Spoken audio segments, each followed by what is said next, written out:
Bismillahirrahmanirrahim. Assalamualaikum warahmatullahi wabarakatuh. Alhamdulillahirabbil alamin. Wa bihi nasta'inu ala umuri dunya waddin. Wassalatu wassalamu ala asrofil anbiya'i wal mursalin Sayyidina wa maulana wa habibina wa syafi'ina Muhammadin wa ala alihi wa sahbihi ajma'in. Asyhadu an la ilaha illallah wahdahu la syarikalah wa asyhadu anna Muhammadan abduhu wa rasuluh.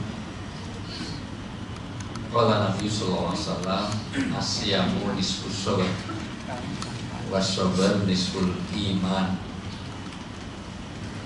Wa qala ta'ala fi kitabil karim, innallaha ma'as sabirin. Sallallahu alaihi wasallam Rasul Karim mananu ala dzalika nasyidin wa syakirin walhamdulillahirabbil alamin. Yang saya hormati, saya banggakan, saya muliakan segenap para sesepuh kami, para orang tua kami, senior-senior kami, para asatidz, guru-guru saya. Maaf saya dahulukan yang sepuh daripada takmir.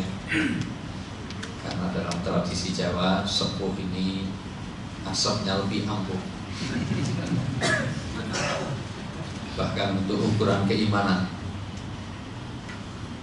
hilang imanmu kalau kamu nggak bisa menghormati yang tua dan tidak menyayangi yang muda.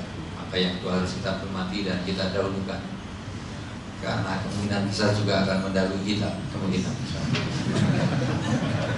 walaupun belum tentu. Bisa saja yang tua duluan, kita belakangan, bisa juga kita belakangan, yang tua duluan, silahkan. Karena memang kematian itu di tangan Allah. Kalau saya dengan Ustaz Budi mungkin ya duluan saya layaknya duluan saya. Banyak orang kesalahan di dalam mindset. Setiap orang bicara tentang mati kaitannya dengan tua, kaitannya dengan sakit, padahal tidak ada korelasi yang positif.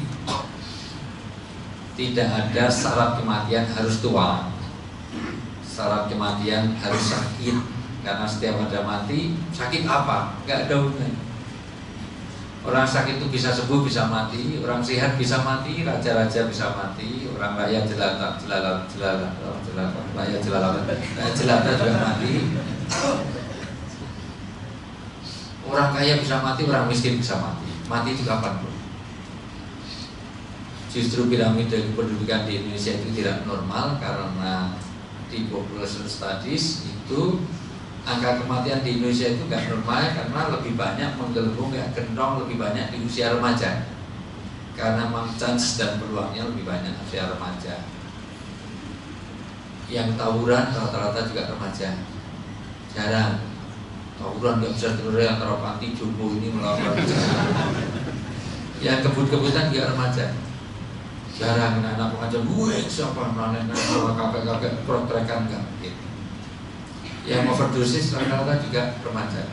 Jarang simbah-simbah malam minggu tripping di perempatan. Yang broken heart, broken home, patah hati, bunuh diri rata-rata juga remaja. Jarang ada kakek-kakek, opa-opa sana carikan tali mau gantung aja. Kenapa? Nenekmu tadi digeruk orang, daripada gak dapat nenekmu mati ya. Jarang. Yang aborsi rata-rata juga remaja. Jarang nenek-nenek mana nek mau aborsi, jarang. Makanya Imam Ghazali mengatakan, kalau ada remaja masih masuk masjid, itu rahmat niaga, rahmat ini akan masih turun di tempat itu. Tapi kalau masjid itu isinya orang tua dan anak kecil, itu tanda belum terbukanya rahmat. Begitu dikuatkan oleh Imam Syafi'i rahmatullahi wabarakatuh. Jadi sekalian, berapa banyak orang yang siar segar mati ada. Orang makan 12 mati banyak, tidur 12 mati ada, naik pesawat mati ada. Orang habis dengarkan tausiah pulangnya mati banyak. Kalau yang ceramah mati jarang. Rata-rata yang pulang, yang dengarkan itu banyak. Saya sering nunggu boarding pesawat, di sebelah saya persis mau naik pesawat, teleponnya telepon belum selesai mati. Halo, langsung mati. Pulsanya habis. Dan kita tidak tahu pulsa kita itu paket berapaan. Dan itu dirahasiakan oleh Allah dalam surat Luqman ayat 34 bahwa salah satu rahasia Allah, ibu jangan di depan pintu karena ada 2 larangan orang duduk di depan pintu. 1 surat Al-Mujadalah ayat 11. Tafasahu fil majalis. Itu boleh merapat lagi ke depan karena kasihan sejak tadi nengok-nengok nggak dapat tempat. Boleh merapat ke depan. Ayo, yang bening-bening maju. Yang bening banget lihat di belakang.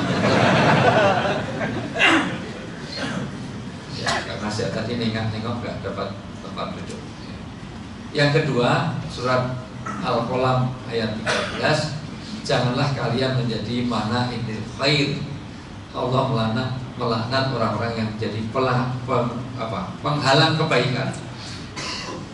Banyak tafsir mengenai penghalang kebaikan. Misalnya kita bikin pengajian, sebelahnya bikin konser musik, itu penghalang kebaikan.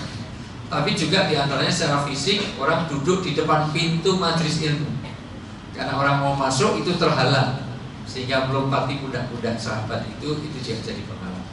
Makanya jangan biasakan, jangan penuh di depan pintu sementara di depan longgar.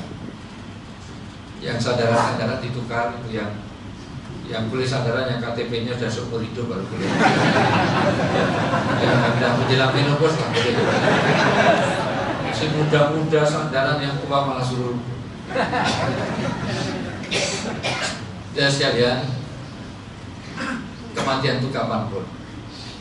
Artinya bahkan pulsa itu tidak diketahui kapan mati kita. Dan itu ketika Nabi Musa alaihissalam tanya, ya Allah, kenapa orang itu nggak tahu paketnya kapan? Paket 70 tahun, 60 tahun, kok nggak ngerti? Kata Allah, itu untuk dinamika. Dan betul, seandainya kita tahu matinya kapan, nggak ada dinamika gitu, Pak. Kita diajak makanin aja nggak mau, udah mau mati. Diajak nikah nggak mau, udah mau mati di masjid terus. Walaupun kita senang juga kalau kita matinya kapan, kita bisa broadcast. Kita nyebari undangan, hadirlah pemakaman kami. Datang ya, Jius, Cemumut luar biasa. 10 menit belum ada yang datang, kita berangkat sendiri. Ngapain? Mau mati. Saya pernah diadu dengan Mama Loren ketika masih hidup di Trans TV waktu itu. Katanya Mama Loren bisa menerawang bahwa artis ini akan berjodoh, artis ini akan karirnya muda, artis ini akan dihab. Itu semuanya artis ini akan nikah, cerai segala macam.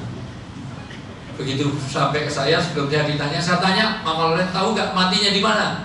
Oh, kalau itu saya nggak bisa merawat. Karena logikanya kalau dia tahu matinya di mana, maka nggak bisa mati. Matinya di Jakarta, mulai besok pindah ke Jogja. Malaikat Jibril mau matinya pun kemana? Ternyata nggak bisa merawat. Sekarang ganti Mama Lemon. Ganti Musaf itu bisa merawat luar biasa. Ya sekalian, ketika Rasulullah SAW diutus jadi nabi, maka buru-buru malaikat Jibril mendatangi. Ya Muhammad, engkau akan jadi Rasul. Rasulmu itu ila yaumil qiyamah, sampai hari akhir, sampai manusia terakhir pun tugasmu. Bahkan rahmatan lil alamin untuk seluruh alam, tidak hanya alam dunia, bahkan alam sudah semuanya. Jin, alam malaikat, semuanya itu tugasmu. Dan untuk seluruh manusia sampai akhir hayat. Maka kalau kamu perlu modal, saya modal.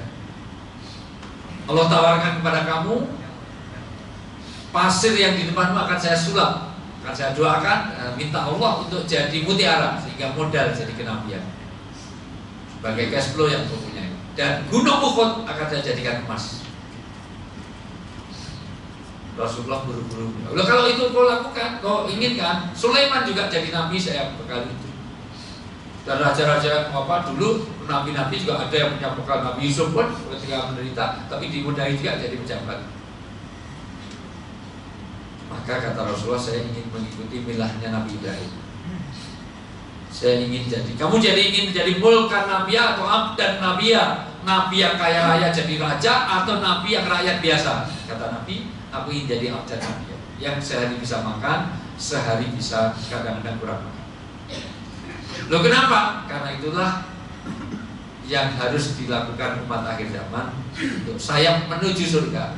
Kalau bisa makan bisa bersyukur, kalau nggak ada makan bisa sabar. Sabar dan syukur itu menjadi sayap untuk menerbangkan seluruh orang beriman menuju surga.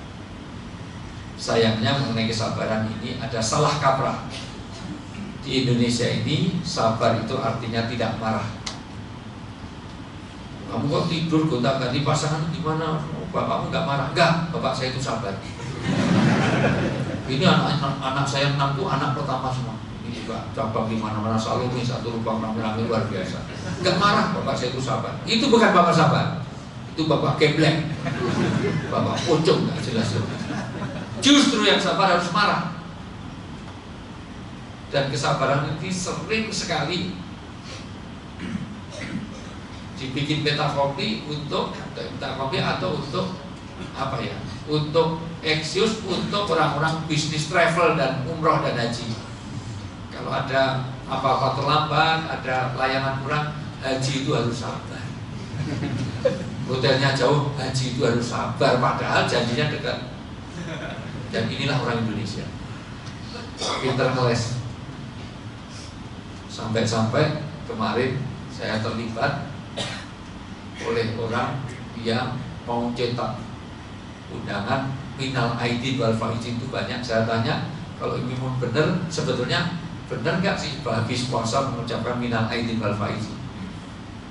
Oh itu sudah semuanya juga minal aidin wal faizin, mohon maaf lahir dan batin.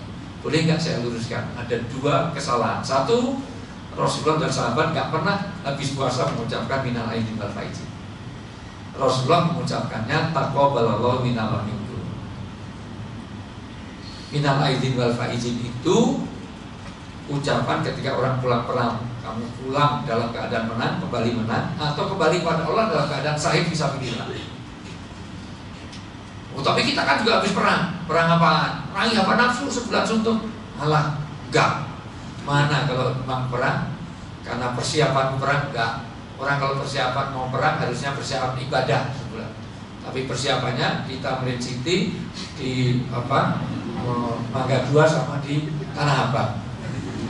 Justru persiapannya, justru ironis.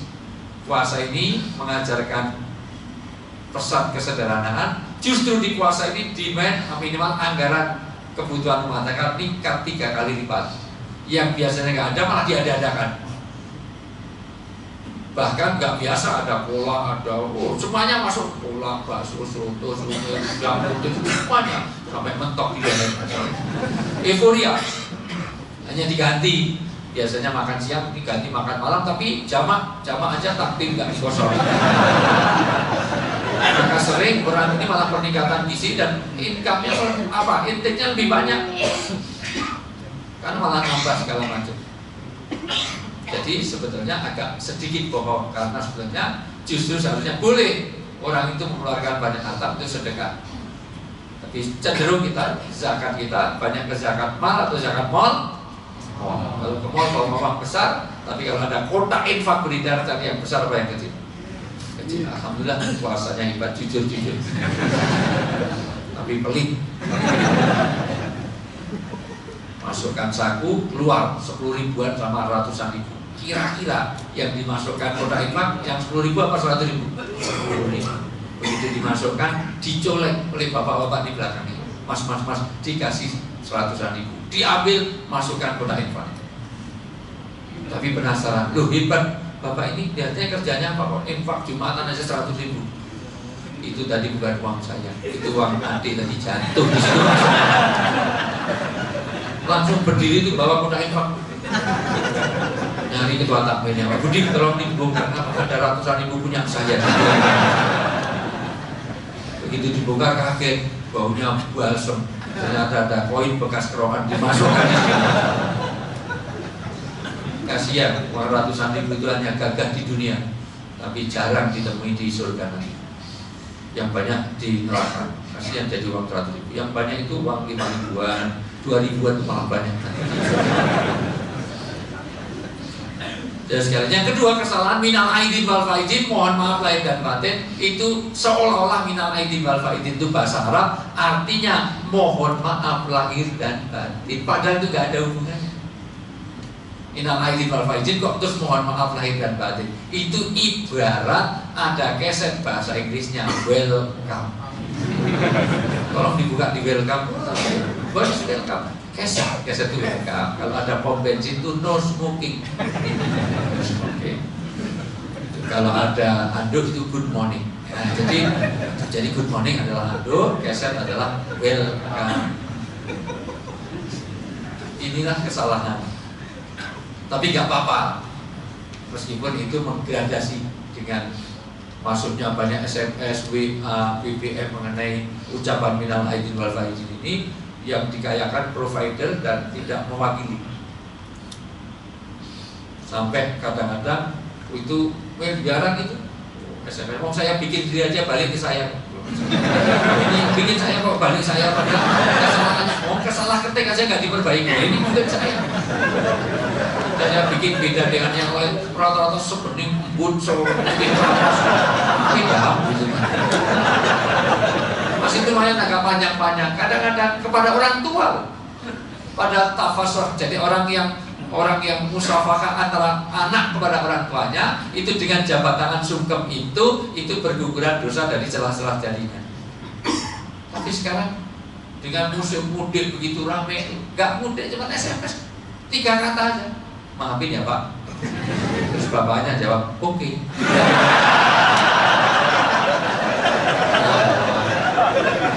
Kemudian orang tua anak 200 rupiah. Dan itu tidak menggugurkan dosa. Tidak ada satu hadis pun. Nanti kalau ada Ustaz Lutfi tolong dicarikan. Paman SMS-un Pak Ghafaruli Dunubim, nggak ada ya. Dan sekalian, puasa ini amalan yang mudah diterima. Tetapi Rasulullah membuat warning, sebetulnya mudah diterima, tetapi ada orang yang berpuasa nggak dapat apa-apa dari puasanya kecuali haus dan lapar. Min shaimin laisa lahu min siyamihi ilal ju' wal atos.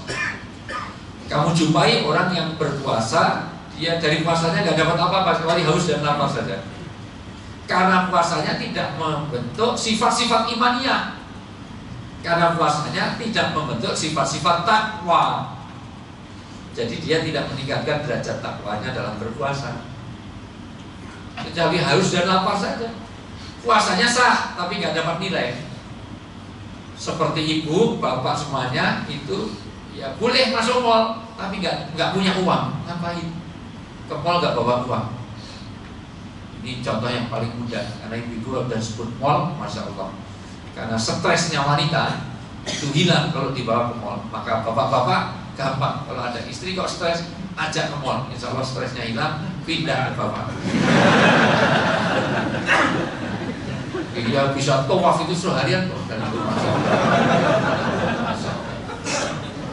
ada anak sa'i, kalau ada obral itu langsung sa'i. Begitu hebatnya. Ibu bapak yang sampaikan, kenapa puasa ini mudah diterima sampai ucapannya tak kebelah menawar minggu.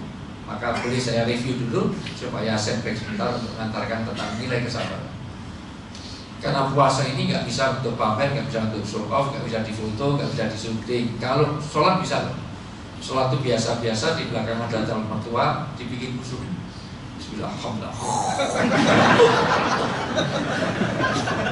Dan yang kulhu inai sabihisna ala takal Baqarah al-Imran An-Nisa. Kadang-kadang hadis pun kebaca.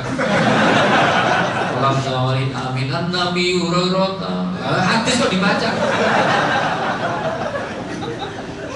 Bacanya lapuk. Biar kelihatan rusak ya IMSAK bisa jadi orang bohim.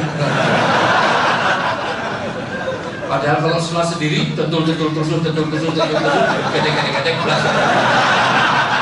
Allah Akbar ya Allah. Ini bacaannya sama dengan kemana? Itu kan firman diri masa kamu lupa ya? Berarti lampu hidup. Ini dilupa. Orang haji bisa pamerkan sedekah jalan, tapi puasa tidak bisa. Mau dipamerkan. As-shaumuli wa ana ajrihi. Puasa ini hanya untukku, kata Allah. Aku sendiri yang akan menilainya. Karena ini amalan. Maka Imam Ghazali katakan, imam ini amalan ini berarti amalan yang rahasia. Karena kita wudhu sambil minum aja nggak ada yang tahu. Dan anak saya selalu kok sering wudhu haus. Saya pikir mau kamu puasa sunnah, enggak. Apa mau sholat sunnah, enggak. Itu apa wudhu terus haus kan? Boleh dapat hari wudhu kan dapat pahala. Ya tapi kamu niatnya lain lagi, enggak apa-apa wudhu. Malah dia nak boleh enggak? Ada pertanyaan kok. Wudhu yang airnya itu rasa stroberi ada enggak? Secara hukum boleh, tetapi itu Yahudi. Bapak biasa kan, puasa nggak bisa difoto. Kaifiatnya nggak bisa dilihat di syuting ya. Oh ini foto-foto pas puasa, ini foto pas nggak puasa kan ada bedanya. Kurus banget berarti sering puasa. Itu kurang gizi. Gemuk banget berarti jarang puasa. Kalau itu iya kayaknya iya. Ada nggak orang yang gemuk tapi rajin puasa, ada nggak? Ada nggak orang yang kurus tapi jarang puasa, ada nggak? Jawab diri itu orangnya jelas. Jadi puasa, tetapi ada yang enggak. Salah satunya adalah nilai kesabaran. Gagal puasa kita kalau tidak ada nilai kesabaran dalam pribadi, dalam keluarga, dalam masyarakat, dalam kerja. 4. Bagaimana kita membentuk kesabaran dalam pribadi, dalam berkeluarga, dalam dunia kerja dan bermasyarakat. Sabar itu ada 3. Ya, sampai jam 1 nanti mudah-mudahan efektif. Pertama, sabar di dalam musibah. Sabar musibah ini harus ada dalam diri manusia karena Allah berfirman dalam surat An-Najm, amlil insani ma tamanna. Tidaklah manusia itu mendapatkan semua yang diharapkan. Tidak semua doa itu terkabul. Maka perlu sabar. 1, kenapa kok kenyataan tidak sesuai dengan harapan? Karena kalau semua kenyataan itu sama dengan harapan, kacau dunia ini. Yang pengen jadi gubernur DKI banyak. Kalau semuanya kabul, gubernurnya 6. Yang pasti saya tidak akan milih Ahok, karena saya bukan orang Jakarta. Pasti masuk batu. Yang lain pun nggak saya pilih. Bapak Ibu yang saya muliakan, itu the point aja lah daripada nggak apa-apa. Kesabaran ini penting karena tidak semua kenyataan sama dengan harapan. Kalau semua doa terkabul, kacau. Dulu mahasiswa yang senang sama saya itu banyak banget. Bayangkan kalau semua kabul, masa isi saya 200. Lihat saya agak sinis. Sirik kan datang mampu loh. Yang senang sama artis-artis juga banyak. Kalau semuanya kabul, untung yang kabul cuma 1. Sekarang jadi istri saya, dulu mahasiswi saya. Selisihnya 9 tahun. Tapi kalau saya ngajar di UGM, istri saya selalu duduk paling depan. Pernah saya ngajar bukan nulis belajar, saya malah gambar wajah saya. Terus saya lihat, kelihatannya senang sama saya, terus saya kasihan, terus saya nikahin. Daripada dia patah hati ya kasihan. Memang saya ultimatum, saya ancam kalau nggak mau nggak saya luluskan. Emang enggak? Daripada diambil dosen lain udah. Tapi kalau di kantor dosen selalu bicarakan nama dia, keduluan nanti akan ambil. Dan sudah saya sedikit, istri saya anaknya orang kaya di Jogja, anak ulama, bahkan bekas pabrik batik, luas 4 kali parkiran. Warisannya banyak. Dan itu salah satu pertimbangan kenapa dulu saya nikahin. Tapi sayang sampai hari ini warisannya gak dibagi-bagi. Karena ini bulan Ramadan, mohon please deh, tolong doakan karena doanya udah kabul, segera dibagi mudah-mudahan. Yang kedua, untuk membedakan Tuhan dengan hambanya, supaya orang ada kesabaran karena supaya Tuhan beda dengan hambanya. Kalau semua keinginan kabul, doa kabul, itu bukan Tuhan, itu pesuruh. Minta ini kabul, minta ini satpam, bisa disuruh-suruh. Yang ketiga, untuk tabungan di akhirat. Kesabaran itu membuat tabungan amal di akhirat. Sengaja doa gak dikabulkan supaya nanti ada tabungan di akhirat.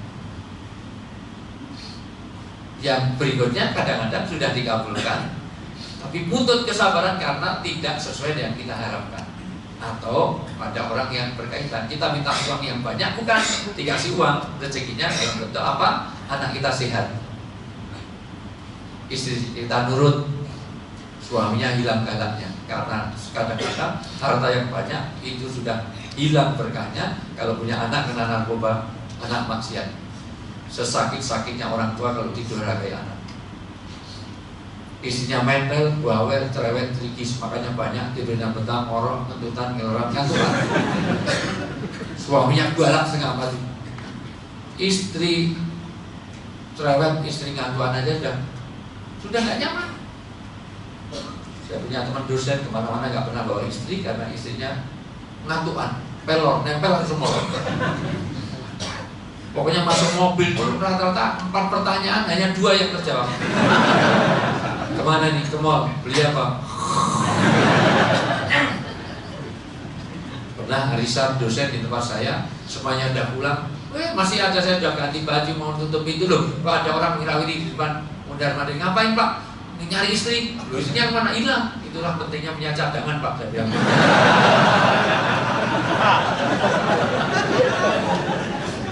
Mohon maaf, masih standar nggak ya jawaban? Ibu-ibu setuju nggak dengan poligami, Bu? Bapak-bapak setuju nggak dengan poligami? Kalau mau demokratis kita voting aja. Ya. Berarti sudah menang laki-laki, sudah nggak usah dibahas. Madu di tangan kananmu, racun di tangan wanita. Kalau nggak mau dimadu, jumlah wanita dengan jumlah laki-laki banyak mana? Kalau wanita banyak, laki-laki sedikit, harus by one, tidak boleh poligami. Berarti pasti ada supply and demand yang tidak balance. Berarti pasti ada wanita yang nggak dapat pasangan karena harus satu-satu padahal jumlahnya lebih banyak. Maka wanita yang menolak poligami adalah wanita yang egois, kejam, dan tidak peduli dan tidak empati. Dan inti dari puasa adalah mengajarkan kepedulian. Apa gunanya puasa kalau nggak peduli pada sesama? Gagal total puasanya. Orang yang egois dan kejam tidak peduli itu baik apa jelek? Jadi ibu setuju dengan poligami? Jadi ibu ini orang baik apa orang jelek? Logikanya gimana? Tapi sayang, laki-laki kalau nikah lagi selalu cari yang lebih muda, lebih cantik, lebih baik, lebih seksi, lebih bening. Sembunyi-sembunyi, secara siri tidak diketahui istri. Kalau itu dorongannya syariat atau sahabat? Jangan ibu yang jawab. Yang melakukan laki-laki dia itu menuduh, itu suudon, itu busuk hatinya. Gagal total puasa.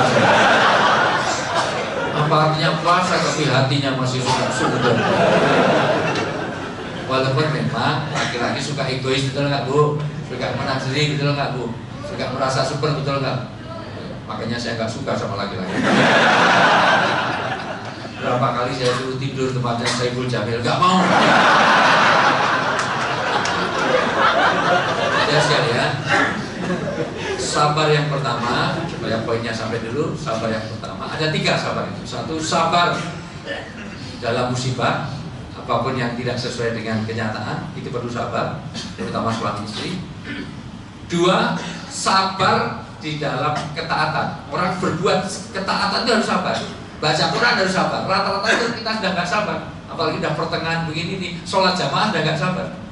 Udah mulai kemajuan yang besar, maju, sholat besar. Yang ada sekaligus yang komat, yang komat sekaligus yang mendengar adzan aja penuh kesabaran. Kita itu kan sabar. Kita paling benci adzan subuh di dunia. Mau baik puasa mau nggak puasa, adzan subuh itu paling dibenci. Dan kita cintanya luar biasa terhadap adzan maghrib. Ada orang adzan maghrib itu langsung, baru adzan asar aja, kok mirip.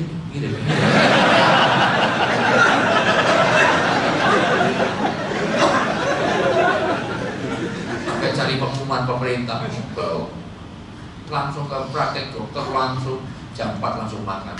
Kenapa? Itu buka jam 4, aku langsung ya ambil, ternyata tulisan dokter itu buka praktek jam 4, itu buka jam 4. Jadi sekalian, istri ngantuk Anda nggak hilang berkah, perlu kesabaran. Dan teman dosen saya dari ini istrinya nggak ketemu. Setelah nggak ketemu, setelah saya anaknya sudah di mobil, itu semuanya kok nggak ada. Ternyata dia tidur di musola. Begitu saya buka, kaget. Alasannya nyusuin anaknya, padahal anaknya udah lari ke mobil siap tadi. Dan yang buka pertama kali saya, dalam keadaan open air gitu. Terus saya deketi, saya amati dulu. Ini siapa maksudnya itu? Saya udah gak punya anak kecil, gak mungkin seperti itu. Kok istrinya teman saya itu? Maka hati-hati, sama-sama nyusuin. Ada nursery tempat menyusui, kadang-kadang saya di pesawat aja ada loh, sebelah saya itu di pesawat.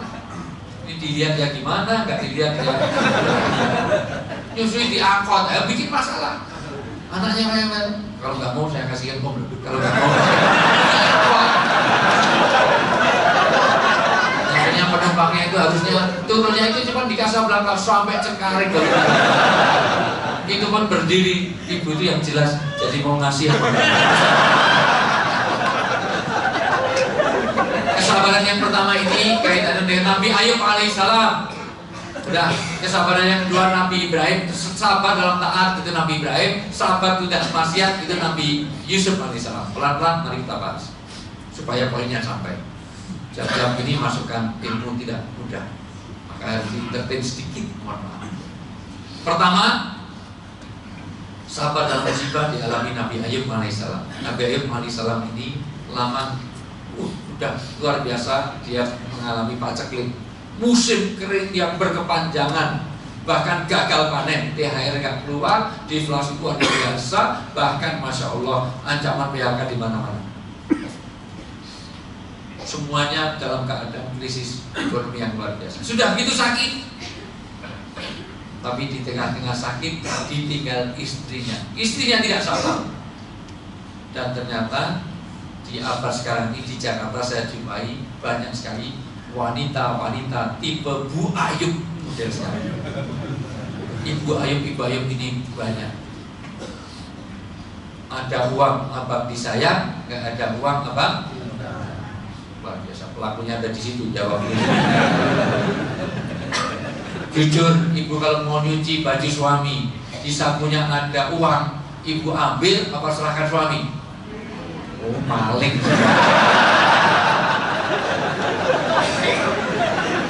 Diambil serahkan suami dulu, ini uang infak, uang zakat, uang apa? Wah, main ambil. Malah inilah rezeki yang tidak disangka-sangka. Tadi kalau mau bertakwa dapat rezeki nggak sangka, sampai diselipkan di peci aja diambil. Ini uang perempuan. Dan saya hubungan pernikahan karena materi, karena ini banyak. Di pembelajaran yang pertama, hubungan suami istri jangan diukur karena materi, jangan diukur karena fisik. Maka Allah mengikat hubungan itu dengan mawaddah, bukan mahabbah. Kalau mawaddah, kalau mahabbah cinta karena fisik, cinta karena ganteng, karena kalau cinta karena cantik dan ganteng, rugi punya pasangan ganteng. Saya malah nyarankan kalau cari pasangan yang jelek-jelek. Orang ganteng itu gak konsisten. Ganteng paling 20 tahun langsung hilang ganteng. Mending pasangan itu jelek, itu konsisten. Gak sampai tua mati jelek, istiqomah. Sampai mati pun jelek. Maka 3 tahun ini ada Quran terjemah. Baca Imran surat itu Nisa ayat 19. Inilah hubungan suami istri, kesabaran yang harus di langsung artinya aja biar agak cepat. An-Nisa surat keempat ayat 19. Mikrofonnya satu lagi, mana satu? Ya. An-Nisa ayat 19 surat keempat.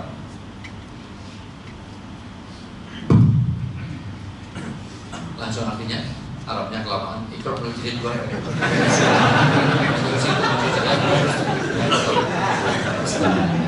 Wahai orang-orang beriman. Ini orang beriman bukan nih? beriman. Ini yang berfirman Allah untuk orang beriman, kita dengar nggak? Kenapa diem aja? Allah memanggil, hai gitu loh. Ulangi. Wahai orang-orang beriman. Cuma separuh yang beriman. Ulangi sekali lagi. Wahai orang-orang yang beriman. Maksudnya bukan begitu.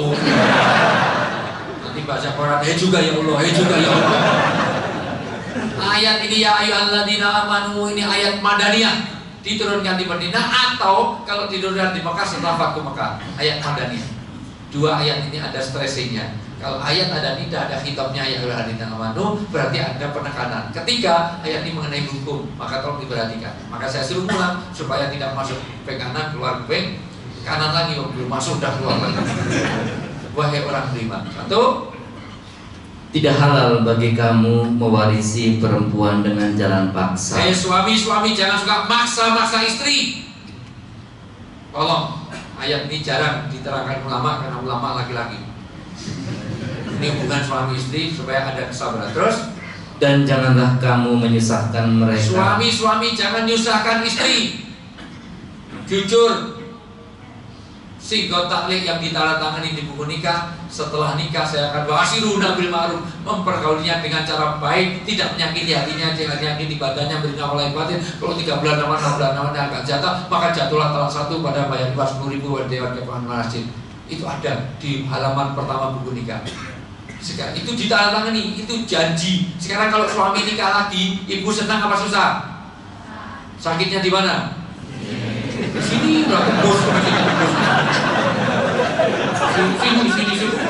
masuk. Maka suami yang nikah lagi adalah yang melanggar sumpahnya sendiri. Orang yang melanggar sumpah disebut munafik. Orang munafik nerakanya lebih dalam daripada orang kafir. Jadi setuju dengan poligami? Mana nggak ada suara? Boleh poligami itu boleh. Poligami bukan untuk dibahas, itu untuk dilaksanakan. Terus karena hendak mengambil kembali sebagian dari apa yang telah kamu berikan kepadanya. Suami istri hubungannya bukan transaksional. Jangan sampai suami istri itu urusannya materi. Maka suami gaji istri jangan tergantung layanan istri. Itu biarnya 10 juta nih, 9 juta, 1 juta. Kemarin mas aku gak enak nih, cucian gak bersih, kurang 800 gak bersih. Demikian juga istri, jangan tertawa-tawa aja. Jangan layani suami tergantung gaji. Minum pahit ini kurang gula ini, kemarin kurang 600. Cucian enggak berapa, kurang 800 juta. Enak-enak berhubungan suami istri, stop, harus stop kurang. Yang 700 mana? Ini maksud ayat ini, jangan sampai karena materi itu mempengaruhi hubungan suami. Tujuan adalah untuk ibadah. Terus, kecuali apabila mereka melakukan perbuatan keji yang nyata. Keji dan nyata, dia faksa itu amal hayawan. Kalau kecuali suami istri berbuat keji, maka boleh orang dibentak boleh. Bahkan kalau istri dengarkan baik-baik, istri masih hidup nggak nih? Sandaran sampai nunduk. Ustadznya masih sini, dengarkan sampai Sidratul Muntaha. Nunduk penting berdoa berzikir, memproduksi aqua.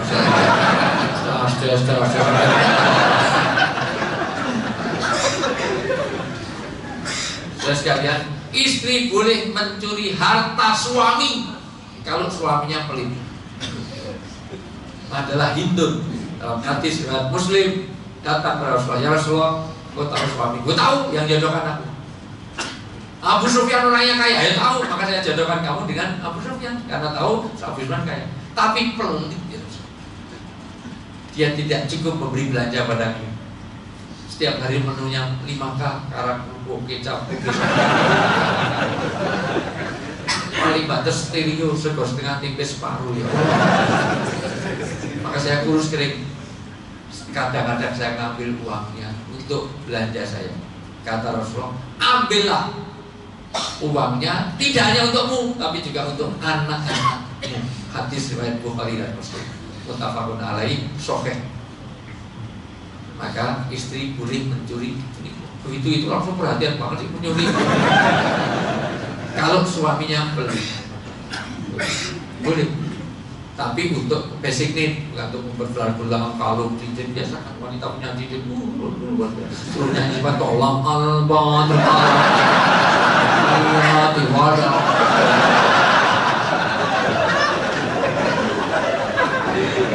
Pakai kerudung aja loh, kerudung arang sekarang itu kerudungnya hijab 12 meter loh. Mau keluar, putar sana, putar berarti jalan yang bawa sampah. Begitu nggak fair rasanya, itu juga nggak bagus. Itu cuma 2 warna, itu nggak bagus. Bagusnya itu gradasi 6 warna. Merah, kuning, biru, bidang tinggi, monas itu. Dan lurus. Hijabers sekarang itu miring separuh, jadi kena mata satu. Jadi kan bajak laut tuh. Bagus miring gitu. Terus kakuanan, bulu matanya dijepit anti badai, ketar pembahanan. Jadi, tahu ya bulu mata bahasa Inggrisnya itu item. Dulu dijepit, sekarang ada tempelannya, jadi jalan yang enggak piting pulang nggak fair rasanya. Di luar begitu seksinya, begitu di rumah kadang-kadang suami pulang, istri pakai daster itu seminggu digantung, dipakai digantung. Cukup gaji tapi istri di rumah kadang-kadang daster 1 penitinya 6. Nanti kita bicara terus dan bergaullah dengan mereka menurut cara yang patut. Tolong dicoret, itu saya tidak setuju dengan arti ini. Wa'ashiruna bil ma'ruf, ma'rufah dimengerti, saling pengertian. Suami istri kuncinya saling pengertian. Apa saling pengertiannya? Diterangkan berikutnya. Jika kamu tidak menyukai mereka, inilah bentuknya kesabaran. Jika kamu nggak suka pada suami, nggak suka pada istri, bukan karena apa? Hukum kosan karena kadang-kadang monoton. Mohon maaf. Kalau istri banyak namanya poligami. Kalau istrinya 1 monoton. Ya. Maka kok rasa gudeg terus sesekali pengen karet dong, pengen rendang, pengen itu. Kalau kamu nggak suka, suami nggak suka, istri paling suka. Karena nanti ada perubahan. Sekarang sih masih bau wangi parfum, Bulgari, Bilkadi, Lacoste, Durivitas. Tapi sebentar lagi bau balsam, PPO, masuk. Sekarang ngajaknya diskotik, sebentar lagi apotek terus. Maka kalau nggak suka terus, maka bersabarlah. Ini kuncinya, sabar. Kenapa harus sabar? Diteruskan ayatnya. Karena boleh jadi kamu tidak menyukai sesuatu, padahal Allah menjadikan kebaikan yang banyak padanya. Kalau kamu nggak suka pada suami, nggak suka pada istri, sabar, karena Allah jadikan kebaikan yang banyak. Apapun itu, walimni syai'in manzi'ah. Setiap ada sesuatu itu ada kelebihan. Mohon maaf, kayaknya Jokowi.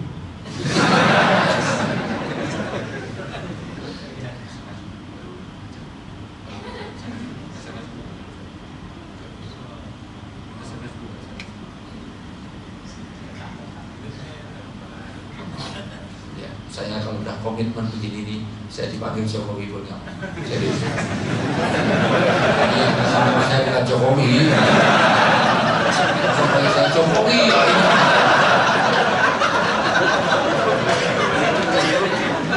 Malah aneh. Saya tadi dari KPU itu, ibu-ibu itu lari-lari, satu ngajak foto, kedua kalau panggil Ustadz berapa? Panggil Ustadz berapa? Panggil aja Ustadz. Ustadz berapa?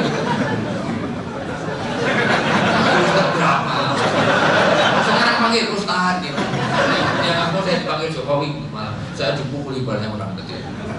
Mau gemes kok pukuli. Nanti kalau masih muda udah tua-tua.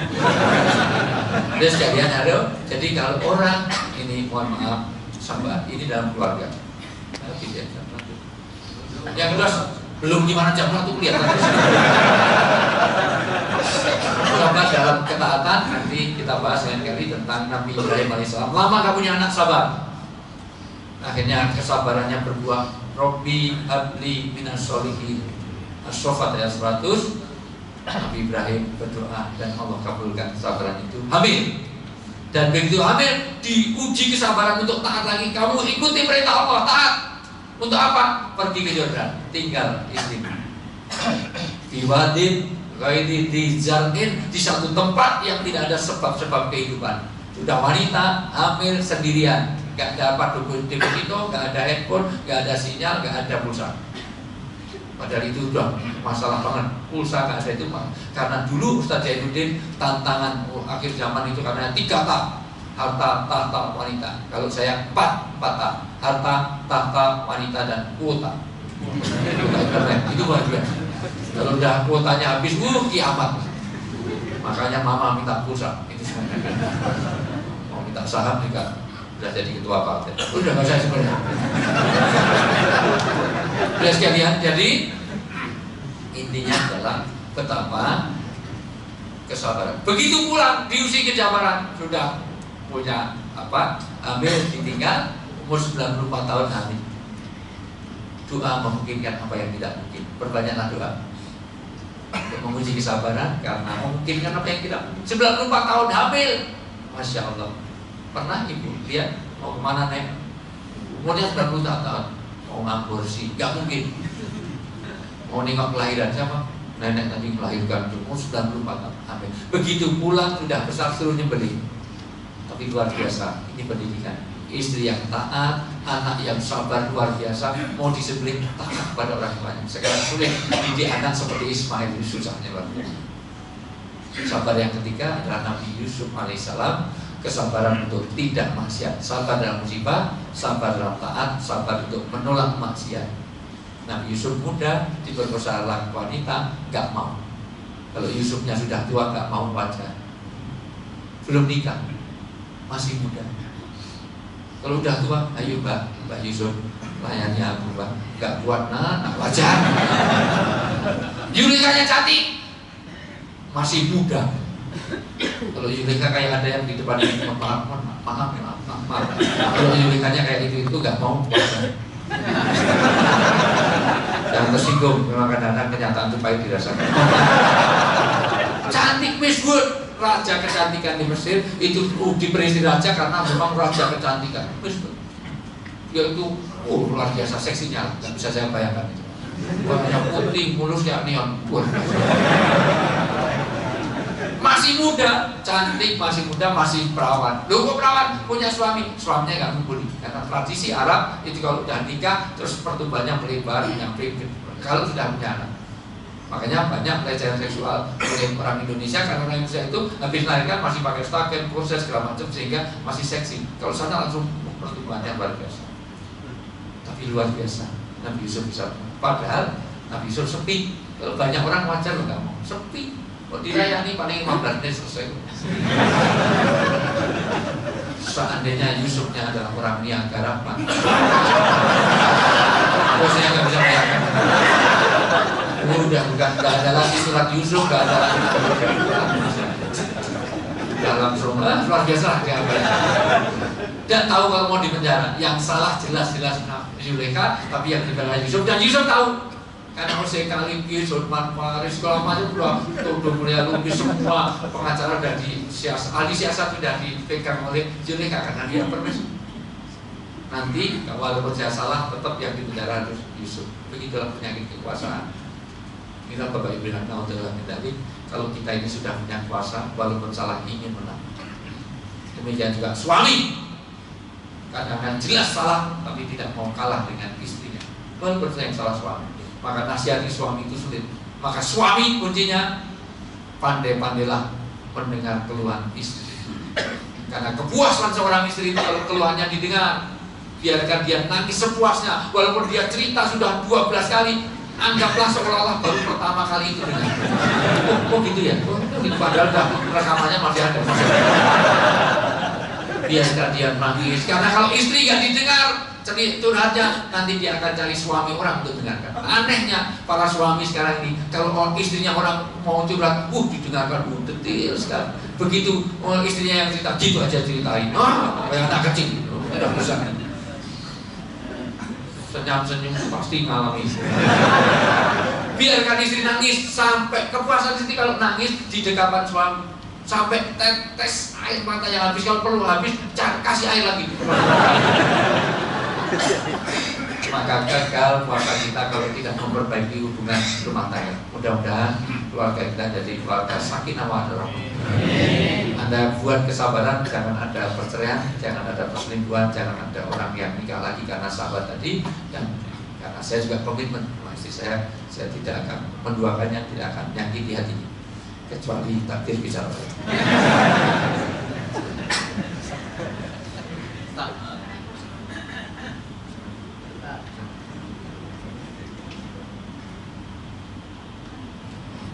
Saya takut suruh reshuffle kabinet dulu. Sudah itu aja, udah waktunya habis ini kalau di transisi dan 3 kali.